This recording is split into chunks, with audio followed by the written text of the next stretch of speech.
अरे रानी आवा डोला वतनी बिना अरे नदिया के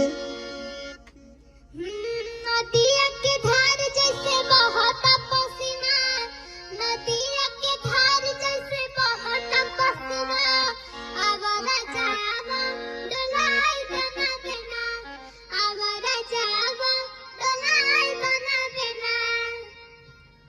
ठीक है दोस्तों, कैसा लगा गाना आप लोग जरूर कमेंट करिए और बताइए।